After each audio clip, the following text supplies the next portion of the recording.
No, so my new film that's set up at Dark Castle with Joel Silver producing and Andrew Rona and Alex Heineman and Daniel Alter producing.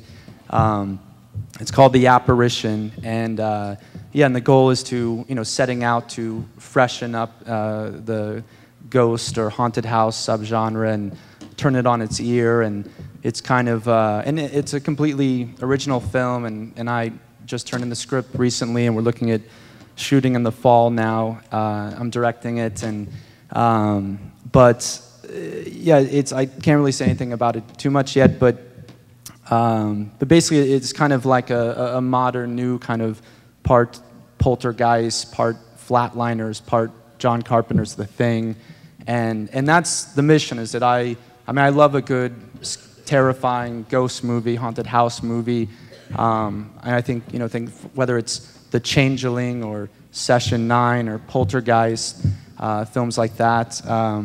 So yeah, we're going right against that and setting out to try to put something great out there and elevated and terrifying.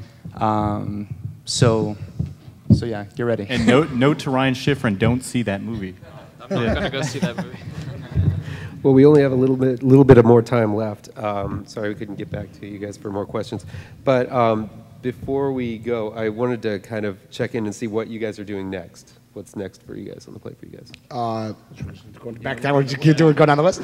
I quit my job at Fox in September to start a new company that I called American Original, that is basically built to sort of try to set up to be a 21st century entertainment company where I publish comics. My partner is Top Cow, and the comic creatives basically get this is a business term called first dollar gross at cash break even in those IPs for the rest of their life. Basically, they know I have this sort of fun position where I can publish stuff and produce it myself, having made a bunch of movies.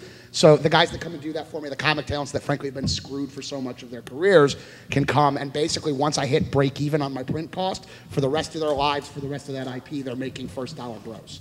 And that includes out of my producing quote, which no other producer in town is doing. So we'll have a panel at about 5:30 tomorrow, room 7AB, where we'll unveil a bunch of our first projects. I'll probably call Hollywood out to its face. It'll be a good time. Come and join us.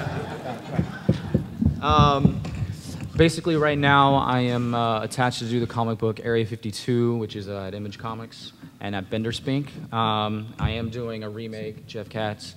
I'm remaking Motel Hell, which is one of my favorite 80s films over at MGM. And I think that one's going to be fun and different from all of the remakes we've seen here. And you'll love it PG-13. Yeah, fuck that. It will not be PG-13. Will not be PG-13.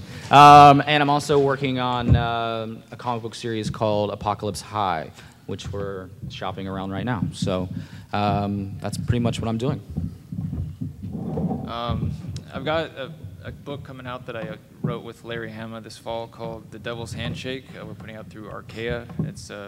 It's basically like these kind of the tone of Raiders and those kind of things with horror mixed into it. I want to do films with these characters. I want to do all kinds of things. So the idea was to do, like, in between the films, to do a bunch of short story adventures. So this is the first one of those. And I'm attached to direct a Chupacabra movie, which they were calling Chupa, and then I realized that means suck. So my first movie was called Abominable, so I don't know. Maybe we should just stick with the theme. That's awesome. From Abominable to just straight up suck. That's awesome. I'm actually, I'm not doing anything with film because I don't really like working with it, so I'm going to just wait until they make that Why is that? movie. Because, again, yeah. Yeah, I'm just waiting until they do that hack slash movie thing. But I'm gonna keep making the comic book. I'm gonna do a thing coming up called Super Sidekick Sleepover Slaughter, which is going to be basically it's in hack slash, but it's gonna be like a teen slash movie with teen sidekicks. So, like if the Teen Titans got axed by Jason, that's kind of the idea. And I'm drawing Wildcats for Wildstorm. So that's not horror, but it's paying the bills, so it's awesome. Nice.